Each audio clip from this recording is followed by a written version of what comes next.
Exodus 33.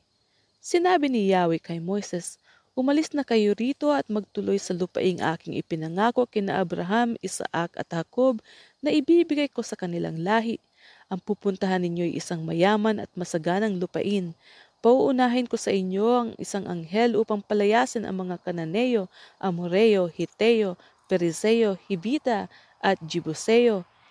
Hindi ako ang sasama sa inyo at baka malipol ko lamang kayo sa daan dahil sa katigasan ng inyong ulo." Nang malaman ito ng mga Israelita, labis silang nalungkot at isamay walang nagsuot ng alahas, sapagkat sinabi ni Yahweh kay Moises, "Sabihin mo sa mga Israelita na matitigas ang ulo nila. Baka kung ako ang sasama sa kanilang paglalakbay ay malipol ko lang sila. Ipaalis mo ang kanilang mga alahas at pagkatapos ay magpapasya ako kung ano ang gagawin ko sa kanila."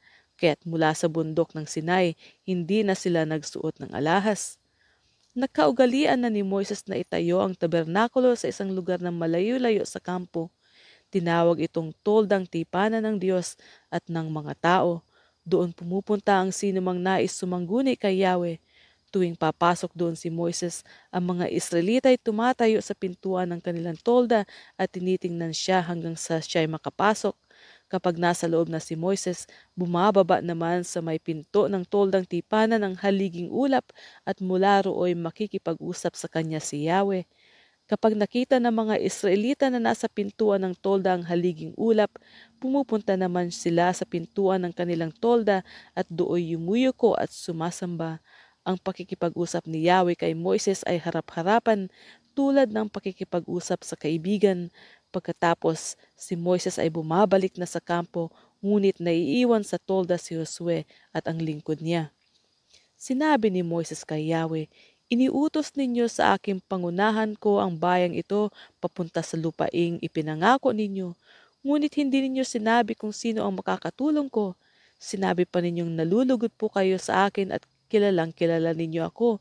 Kung ito'y totoo, ipinapakiusap kong sabihin ninyo sa akin ang inyong mga balak gawin para malaman ko upang patuloy kayong malulugod sa akin.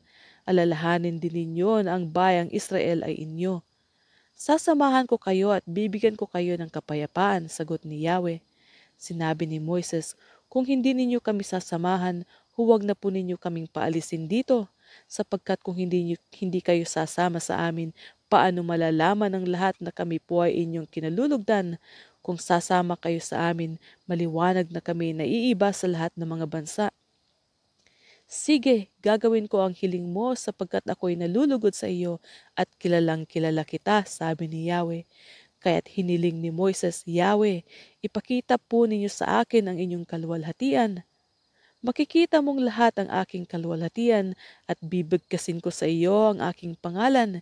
Yahweh, mahabag ako sa nais kong kahabagan at maawa ako sa nais kong kaawaan, ngunit hindi mo maaaring makita ang aking mukha sapagkat tiyak na mamamatay ang sino mang makakita niyon. Dito sa tabi ko'y may matatayuan kang bato. Pagdaan ng aking maningning na kaluwalhatian, ipapasok kita sa siwang ng batong ito at tatakpan kita ng aking kamay. Pagkalampas ko'y aalisin ko na ang aking kamay at makikita mo ang likod ko, ngunit hindi ang aking mukha," sagot ni Yahweh.